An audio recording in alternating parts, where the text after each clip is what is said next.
We need to connect to the power also. Which one, Guruji? Less power is there. Okay. Sure.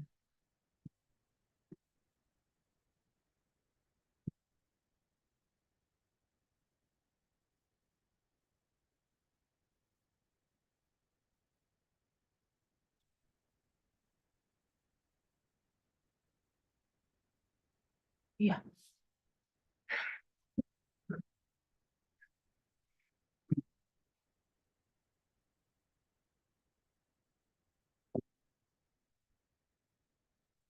Namaste. Let's start with the Shanti Mantra. Om Sahana Bhavatu Sahanau Bhunaktu Sahaviryam Karavavahai Tejasvinavadhitamastu Ma Vidvishavahai. Om Shanti Shanti Shanti. I hope you're able to hear my voice. Yes, sir. Okay, thank you.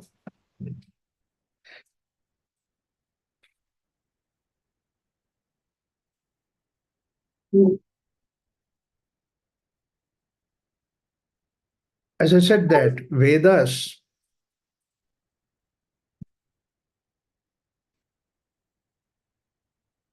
are the basic literature of this particular culture that we have, and out of which all these other texts have come up. But there is one thing which I last time also insisted and said on. I'm sorry for the 2-3 weeks of gap that I have had to give. But other than that, the idea of that you take any other Shastra which has the basis from the Vedas. So Vedas is like a central storehouse of this particular knowledge of this culture that we have. And various other scriptures have come. And another thing is that if only that you take Vedas, Vedas also have some stories and all that. But if you take only Vedas, that it has these portions as the Karma Kanda and the Jnana Kanda, the knowledge portion and the karma aspect of it. What rituals have to be done, what kind of knowledge about the world outside it is given. But we need to have some life stories. This is something which is speciality of this particular culture. We always used to have in the form of stories. In fact, we have such a beautiful story that comes up that a king wanted to educate his children. And how to educate the children? He came out with nice, wonderful stories of the Panchatantra. So you mean to say that a fox talks or a tiger talks? No, but then imagination is something like that. So we have a depth of imagination in our culture to see that how to communicate, convey the message. So that's why these yugas are there, all these things are there, but how to convey this in the form of stories, that's why we have these Puranas. And Vyasa himself, or the team of people, Vyasa, created all these 18 different Puranas for us. They have such beautiful Puranas. And all the Puranas will give us the idea that all these gods and goddesses, all these things are the nice, wonderful way that you connect with the uh, like a family, like a relationship that is involved. So we are given so much of importance to these relationships in this particular Puranas. In fact, nowhere else that this kind of relationship is given in the world. That's the reason why you can see in our culture itself that we have such wonderful connections, relationship. Like in one family, that there are 10 people, 10 people have different 10 relationships, people have it, and we respect that. It has its own value. And from that only we arrive at so many rituals and pujas and all those things that have come. Like, for example, this you look at the idea of Nagara Panchami, that is, you go to the sister's place and then you give the gift, and then sister gives the gift. The same thing that you go on the Raksha Bandhan, you give a gift and then you get a gift. See, all these ideas are to see that how we can maintain that purity and sanctity and the divine nature of this relationship that we have in the family. So, like this, that all these gods and goddesses, we have such a huge thing like Puranas. But the idea of Puranas and Itihasa, there are certain people who lived amongst us, extraordinary life. We don't want to lose them in the pages of history. That's why we have created what is called as Itihasa. That means, say, so it happened. There are people who lived, and you have to become like a historical uh, personality so that people will remember you. Otherwise, just you go away and there is nobody to remember you, to think about it. It is not the nature of this culture. So we have these extraordinary two stories. That's what is Ramayana. Second thing is Mahabharata. And the third important text is this Bhagavata. See, these three, a very beautiful combination that we have in these itihasas are the stories that are there. First thing is the idea of Mahabharata. Mahabharata is like everybody's house, or every relationship we have, all these different kind of people are there. In our own life, there are Duryodhanas, there are Dushasanas, there are Draupadi in our own life, there is a Kunti, and but then hold everything in her heart and then lives along with that. See, it's not so easy to think of a Kunti's life. Similarly, Gandhari, like that, we have so many people who are there. So this is what is essentially in the day-to-day life, a normal course of life. And there are different kinds of people. Now it's up to you to see that what you identify yourself with, so that you can emulate the qualities that are there. Like somebody like Vidura is impressive for you, so that you try to follow the Vidura's life. Or maybe that Bhishma is something who is impressive, so you follow that. Arjuna is somebody, generally people like that. So like that, these are all various characters that are there. This is one aspect of which is in the day-to-day life. Second thing is what is the ideal that we need to reach is what is given by Ramayana. Ramayana is an extraordinary, wonderful text because that we have one person there in the name of Rama who lived extraordinarily. In fact, that's what is the introduction of Ramayana itself. When beginning of the Ramayana, when mm, uh, Narada goes to Vishwamitra, Valmiki, Valmiki asks Narada, you go around the world, you talk about all these gods and goddesses. I'm sick of listening to all that. Talk to me something about common man. Konvasmin Samprate Loke Tasya Gunavan Kirtivan. Then he says there is one person by name Rama. He is a king.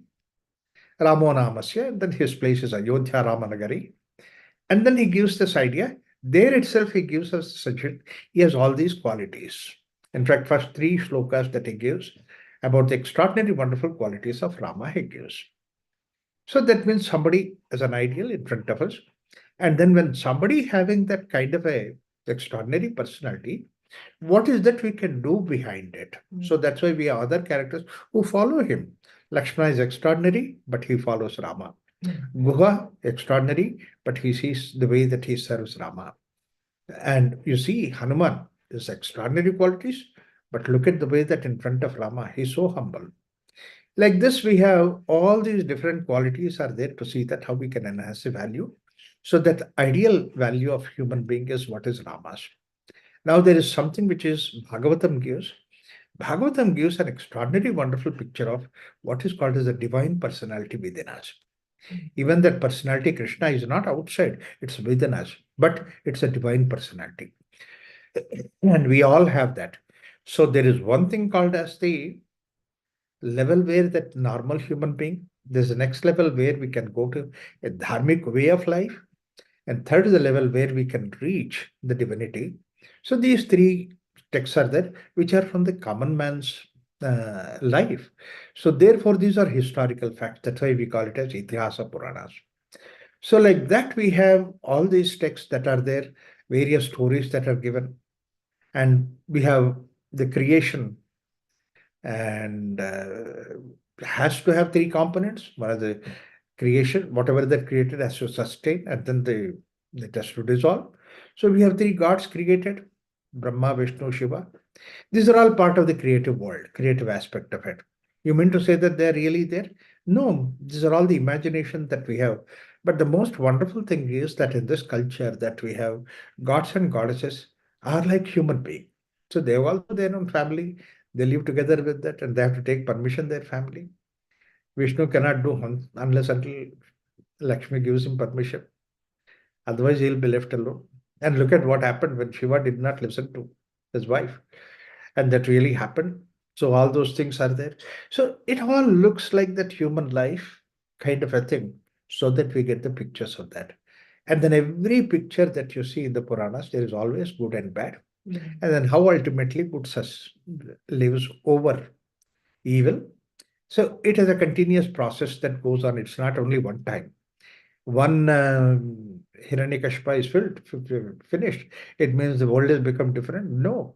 Again, the people are born. So therefore, we have a continuous aspect to show that life is vibrant with these kind of things. So these are the things which are given various Puranas, and we can take the message of Puranas to apply as the examples for our dharmic journey. How to make our dharma possible. That's why so far in dharma, when I was talking about various aspects of it, I quoted from the scriptures only, from Puranas. I took the story of Rama, I took the story of Krishna, I took the story of Bhishma to show that these are all the people who stood in front of us practicing extraordinary degree of dharma. So therefore, all these things are there. Now, this is literature, but apart from this literature, we have so many other literatures that are there. Not only that, we have brought so many things in our day-to-day life in the form of not only symbols, but in the form of temples, in the form of rituals. So, in number of ways that it has completely occupied this whole culture, all this is there. See that what is the use of all these things, what's the purpose of it? When we go into the details of whenever time comes, I will explain to you about that. So, when so much of literature, so much of information that is there, we know very clearly what is imagination and what is the logic that is there, what logically fits in. When we have all those things in this culture, it's not that we had any confusion about the gods and goddesses. Like when we called sun as a god, we are given a human form to the sun. He goes under the chariot and all those things. It does not mean we didn't know the details of sun.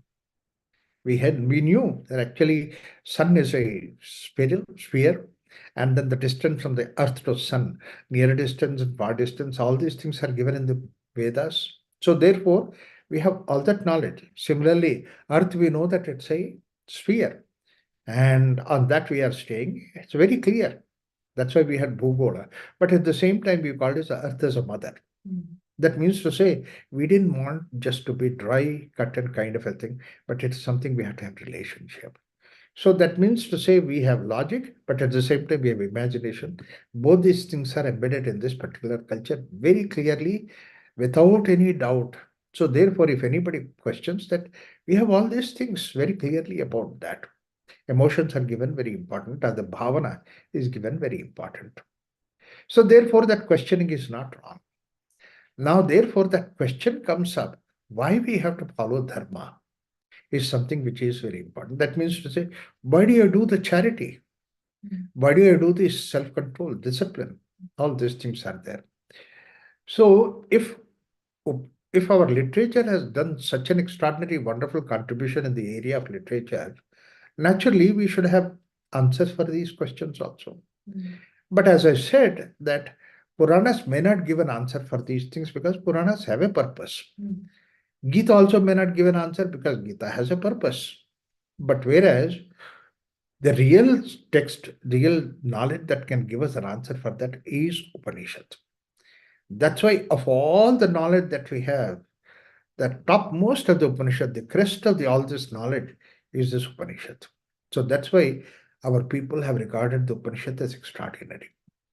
Upanishads have an answer, but Upanishad also does not give an answer directly. We need to really find out what is the answer that Upanishad gives for our kind of questions. Enquiries are different because the way that Upanishad goes an inquiry, who am I? That's the kind of question that Upanishad inquires into.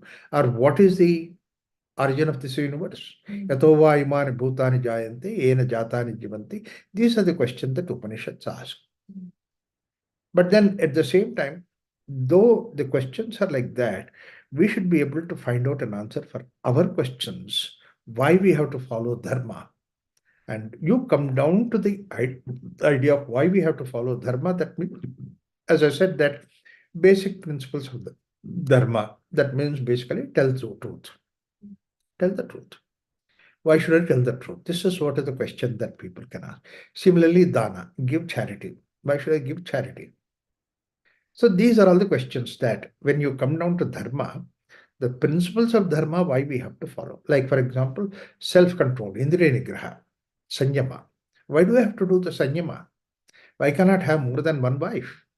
Why only have restricted to one wife? Or the she also says that I can go by many men. Why can't I go? So these are all the questions which come up. So how to answer these questions? That is where basically the Upanishads will help us to understand this. Now let me these questions directly. Let me try to face this question head on. Why I have to do the charity? The question comes, why should I do the charity? Why not? The simple thing is, why not? It means basically that the money which can give me happiness, that I part with somebody else. I don't want to do that. More money, that I'll keep more enjoyment. I spend more in my merriment and all those things. Why should somebody question me about that? Why should say I have to give it in the name of Dharma? I don't want to do that. So the charity is questioned. The same way, sensory discipline. Why should I have it? I can eat food. But in the name of Dharma, you say that once a week that you do the fasting. I don't want to do the fasting. Because eating food is something which I've been doing it. I do that. Why should I not eat food? In fact, I give you one small little example. In USA, Houston, in somebody's house, I was there. And every day the mother complains to the child. When he comes back from the school evening, he throws the bag inside and then continues to throw the ball in the basket that is there, basketball that. And then he'll play. Mother will be shouting at him, "Come inside, have some food, have something, take some roti, and then go." But this boy doesn't listen to it. But on a Wednesday or something like that, one day, when he comes home, he directly comes to mother, say, "Give me food." And she says, "No, he cannot take food today because today is Santoshi Ma's day. So we have to do the fasting. So you have to do the fasting. You cannot give food." "No, I have to have food. I'm hungry. I need food." "Arey, don't do it. The other days, I ask you to come, I request you to come, I shout at you, but you don't come. But today you come and pester. Is it not bad on your part, No. Other days I don't feel hungry. Today I felt hungry, so I come here." You see the boy's argument. Now, she was sick of that argument. She said, "Today is Santoshima, that we are doing Vrata, period. No food for you." And then this boy was making all tantrums. And then she turned to me and said, "Raghuramji, tell this boy that, convince him that he should not have food today." I said, "Why?" He said, "Santoshi." It's all right. Santoshi must has a festival, but let him have food. I said, "What? You take his side?" "I thought you will support me." I said, "Why should he not have food? Let him have food." "Oh, no, no, he should not have food." I let him have food. See, that means he is feeling that without food that he is dying, he cannot have that, so he has to have food. See, the question is that the other days he can stay. Why not today? Doesn't matter. It's his choice. Your choice. It's not your choice. You call it a Santoshima. He doesn't believe in he. That's what he says also. I don't believe in Santoshima. You take your. He also clearly says that I believe Santoshima every other day other than Wednesday. Other day she does not interfere with my food, but on Wednesday she interferes with that. My God, what to do? Finally, did he give or So I said, let him have food. So I allowed him to have food. The question is whether to have food or not. That's not important. Idea is that he says that if I don't have food, I don't enjoy that. Food is something that I enjoy. And you're asking me not to take food, you make me. In fact, many times your mind plays a very tricky role. You have to recognize that mind's role. What you say, don't have it, immediately would like to have it. You see, that's what is the trick the mind plays. And that's the same thing happened in the case of Adam and Eve also. You see, they were there in the Garden of Eden. For years together, for thousands of years, they were there. Nothing happened to them. Apple was also there. Why an apple? There are several apples were there. Apple orchard. Nothing happened to them. But only when the angel comes and says that don't eat apple, then finished. They have to go eat an apple. And it's not Adam and Eve story, that's our story also. In fact, I give you the kind of an example that in Prashanti also, that on a festival day, like for example, on the Ganesha Puja day, particularly Ganesh Puja I refer to because Ganesh is popular about eating. He will have 4 different varieties of sweets, 4 different varieties of salt, savaras, and then so many other things. So, and everybody has free uh, service, and then the kitchen authorities come and they make an announcement saying that I hope, wish you all a very happy Ganesh Puja day. And then I hope you are all enjoyed Ganesha, Puja in the morning and then now the lunch, lavish lunch and all those things. And these persons will be serving little more puri and all that. Say, no, no, no more puri because I'm full. But then you try to force it, all those things. And suddenly the announcement comes from the organizers saying that even the kitchen staff have to enjoy the Ganesh Puja. So therefore, in the afternoon, in the evening, the kitchen staff have their holiday for this Ganesh Puja, so you will not have dinner. And the person who denies the puri now already starts feeling hungry.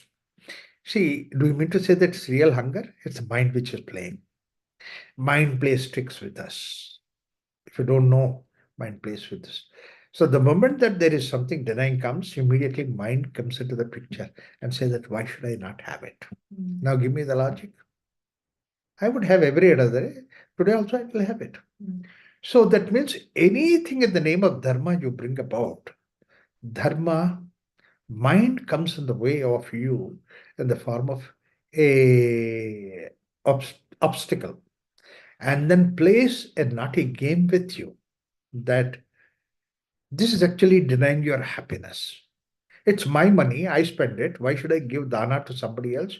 Mind comes and says that don't do it because you're not parting with the money, you're parting with your happiness.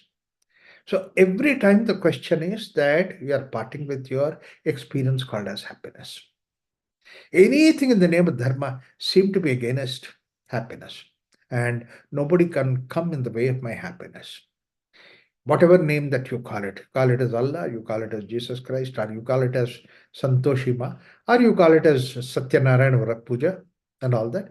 Everything is coming in the way of my happiness, and nobody can come in the way of my happiness. I would like to have my freedom. This is what people's question. This is where Upanishad says, try to understand what happiness is, the experience of happiness. What gives you the experience of happiness? See, basic question that we understand it, the object is not giving you happiness. Happiness is your own nature. That's a basic fundamental question of all the things that are there. Panchakosha Viveka, how many times that we have heard, we have learned about it. And is it not that at the end of it we say that your nature is Anando Brahmeti Vijadanat? Nature is happiness. Happiness doesn't come from the object outside. Your nature is happiness. We have seen so many number of times. But when a situation comes like this, immediately we think that you are denying my happiness. Is it really that we are denying happiness? Nobody is denying happiness. But on the other hand, your mind is putting you on the hold. You are given that power to the mind to come in the way and suggest you that you are denied this happiness. And that's the reason why we question it. Mind always plays a very, very negative game for us. That's the reason why Patanjali is so clear about that. Chitta vritti nirodha.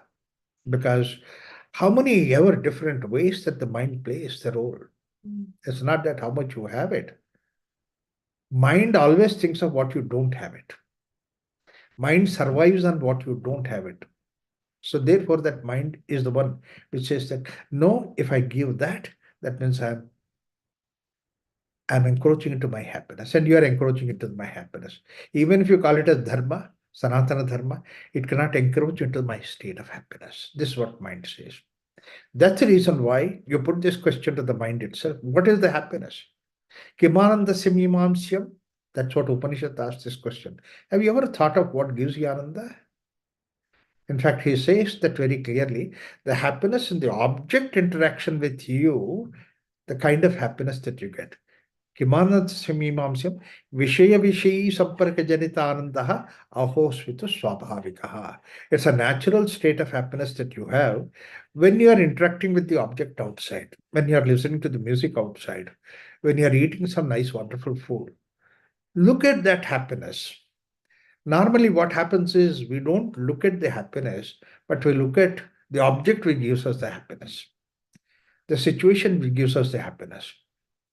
Somebody praises me, it gives me happiness. I look at that praise. So, as a result of it, because I look at the praise, somebody blames me, that I get unhappiness because the praise is not there. See, immediately that I translate it to the other way. An object gives me happiness because I have given that object the credit of giving me happiness. Then I'm hooked onto the object. So, this is how essentially the mind is playing a tricky game there. Look at happiness itself. It says no object from outside can give you happiness. Intrinsically, if object has to give the happiness to you, suppose that you take it because intellectuals we are. If an object can give you happiness intrinsically, then number of times that object is there, the happiness also has to number of folds. It has to increase, but it doesn't happen. First cup of coffee gives me happiness, but already second cup of coffee, I feel that I can't take it anymore. Third, I feel like throwing it up, which means basically that object has a diminishing state of happiness. Not only in the case of coffee, I just gave a very mild example of coffee. The house that you have, first day it looks wonderful. Third day, fourth day, already that house becomes old. Now you will look at somebody else's house. Wow, that house is much better than my house. Already gone. Similarly, car. The best car comes and stands in your house, in front of your house, in your garage. You feel really thrilled because you are driving such an extraordinary, wonderful car. But the moment 3 days over, next door neighbor gets another car. Oh, see, you're already lost the interest. Object already gives a diminishing return. Object does not contain happiness. If it has to contain happiness, it has to continuously be there. Not only happiness, even the sadness also. We think that object gives me, because both these things are the two sides of the same coin. Cursor on one side is happiness, cursor on the other side is unhappiness. Unhappiness is also like that. Somebody near and dear dies, first day, it's impossible to manage that. I feel as if the whole world collapsed in front of me. I don't know how to live without that. But then, slowly it changes. Now that's not the complaint. Slowly what happens is others are not showing sympathy to me. That becomes your complaint. You see? First, I can't even talk what happened, how it happened. In fact, in my case also, when Shastriji died, I went there. They said, "Can you talk about Shastriji?" I just stood there in front of the mic. Not one word came out of me. It's just, no, excuse me. But 1 week later, 1 month later, I explained what all the things that happened. Today also I explained that. Yes, that means I come out of it. A situation outside, I can get affected, I can come out of it. It doesn't have to hold on to me. Yeah, at that moment it was difficult for me, but then later on I could come out of it. The way that the happiness diminishes, the same way that your sadness also diminishes. That means to say, sadness and happiness are not directly connected with you. They're superimposed on you. Coming and going quality. But the happiness and sadness, they're all the qualities that are coming and going. But deep inside, your very nature itself is ananda. That's what you touch when you go to sleep. We have often mistaken this object giving us happiness to ananda. Ananda is a basic factor. In fact, if you look at it, the happiness belongs to the gross world outside. Ananda belongs to the subtle world That's your being. And you are that. An object, when gives you that happiness, that ananda, it's okay. Otherwise, that object does not give you happiness anymore. Second, third, fourth object doesn't give you. I always say that a sari that's there in the shop gives me happiness. But the moment I buy it and keep it in my house, it doesn't give me any more happiness. The other sari would have been better. Immediately, you see that, recognize that it doesn't give you. So therefore, basically, that object, first thing is that your premises that the object gives me happiness is not holding. In fact, that's what Upanishad says. Vishaya Vishayi Samparka Janita Anandaha Ahosvita Swabhavikaha. After that, the Upanishad says, if you hold on to the object, Drishya Samvalita Bandhaha Tanmukta Muktirachate. If you get caught up in the object outside, that's what is bandhana. If you get the freedom from the object, that's what is the freedom. Object binds you. The more and more you go behind the object, that object binds you. Once in a while, can you consciously practice to see that not bound by the object outside? That's what Dharma tries to give you, an opportunity to see that object is there, everything is there, but at the same time, you can free yourself from the bondage of the object. Yes, you can wait without the object. You may not have the object outside, but then you don't have to become slave. Otherwise, object has a quality of enslavement. This is what Mahabharata says, that najatu kama kamanam upabhogena samyate. That means to say, if you are continuously catering to your desire, upabhogena shamyate, the moment that I start giving the object for the sake of desire, over a period of time, what happens is that that becomes stale. Now you want to go to a bigger object, deeper object. You have a car, you are wonderful. When you get the car, that is wonderful. But next time, you would like to have a better model, higher model. So this is what happens. Or more number of objects, you go on accumulating things. So that means slowly, without even your knowledge, object is enslaving you, taking away your freedom. In the beginning, that you have a freedom to get into the car, but now that car is stale. Now you would like to put into another car. So that means to say object is binding. This is the reason why a culture which does not control on the desires that is there, then you get caught up into that. That's why real enemies that are there within us is my own anger, my own hatred. Arishad Vargas that we say is that these are the things. Kama Yesha, Krodha, Kama relates into Krodha, and all these things. This progression takes place because of the object outside. Is there a time when you can come out of that object? Similarly, these are the four things which are continuously there in the case of animals and human being. Ahara Nidra Vayamaidunancha Samanimeta Pashubir Naranam. These are common things for the sake of Pashu and Nara. Animals also seek that, and human being also seeks that. That's fine. But only thing is what happens is that Buddhirhitesha Madiko Viseshaha. That means human being has intellect, has discrimination. Buddhir Vihinaha. What Bhartrihari says is Pashubi Samanam, but I would say worse than Pashu. That means you get caught up into that. At least animals have a natural uh, uh, controls by themselves, like a forest animal. It's a natural control on eating. The forest is plenty, everything is available, but the animal has a control that it eats as much as it requires. So therefore, you can see that you don't find any forest animal obese. But look at the human being. He doesn't have that control. So he eats as much as that he likes or more than that. In spite of the fact that's supposed to be bad, he still continues to eat.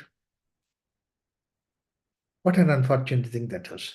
Buddhi is supposed to provide you to see that how you can use the controls which are naturally given to the animals, you apply those controls on yourself.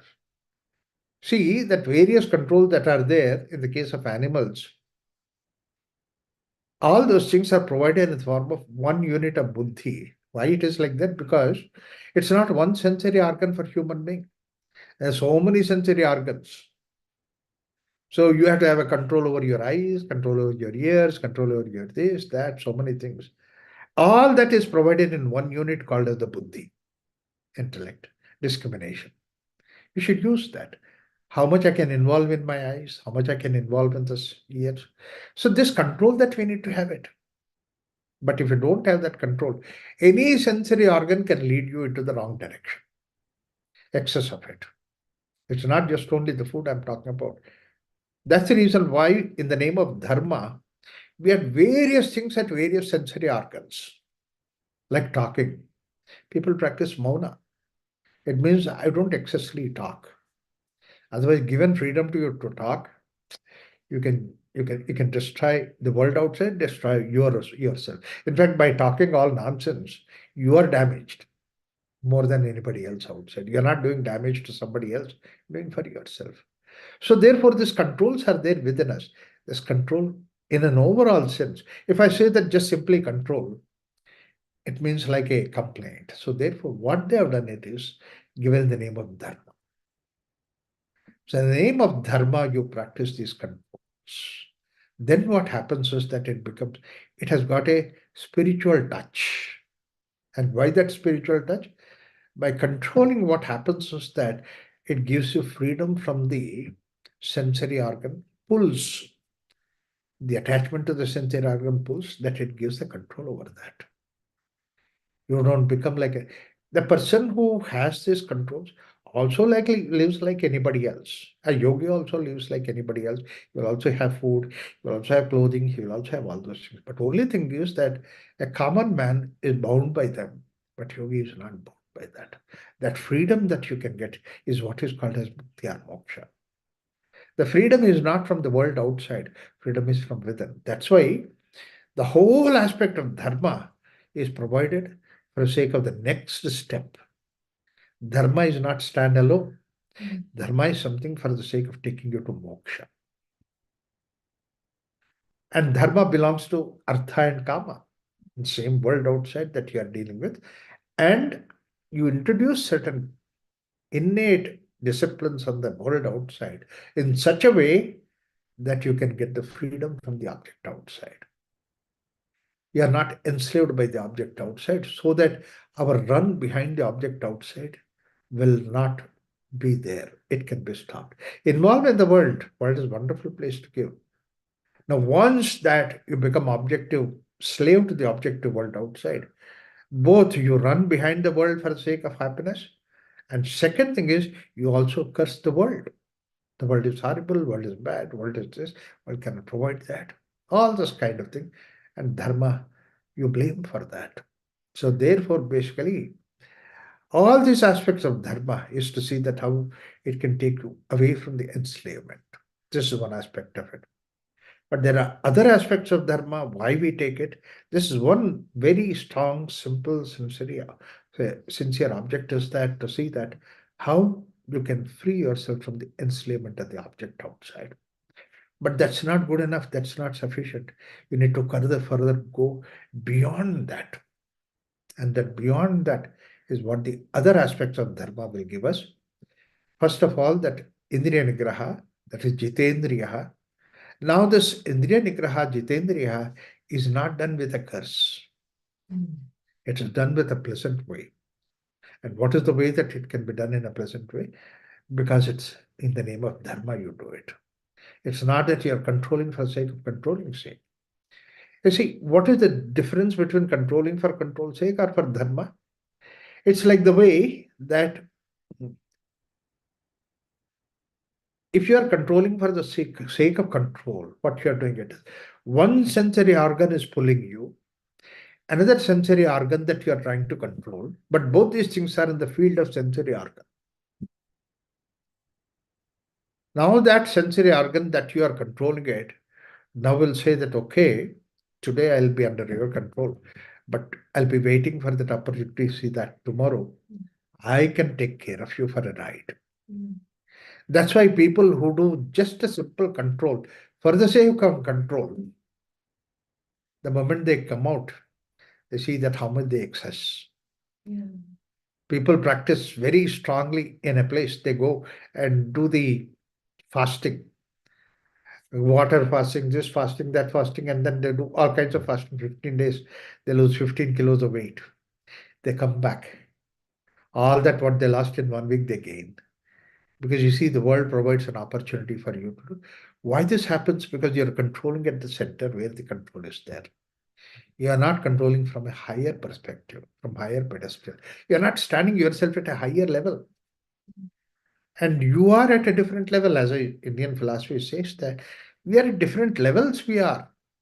And the basis level is the material level. And you are trying to control in that material level. Great people are great. They have gone to the higher level and higher level. And from there, when they control, it's no more a control, it's just transcending. For them, it's not a control. So this transcendence is something which is very important. And we'll see in the next class how this transcendence is provided in various aspects of Dharma, to say that you are capable of going above that. If you do not have that capacity of going above that, you're like an animal. Animal is provided with the controls from within, finish. Just because a dog controls certain factors, which is an animal which does not necessarily exceed in food in the forest, animal doesn't grow anything bigger than that. Animal has no ability to become something better animal, but human being has that.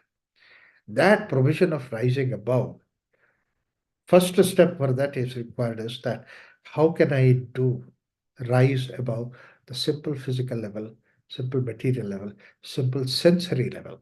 I need to go above that. And this culture is something which has given so extraordinary, wonderful ideas about that. As we proceed in our talks, I'll talk about various other things. I'll stop it here. Thank you so much. Om Shanti Shanti Shanti. Any questions? Thank you, sir. Oh, somebody's asking. Yeah, you can ask the questions. I can. No questions, sir, from me. It's only thank you. Yes, sir. Just thank you. Oh, thank you. Okay. Yeah.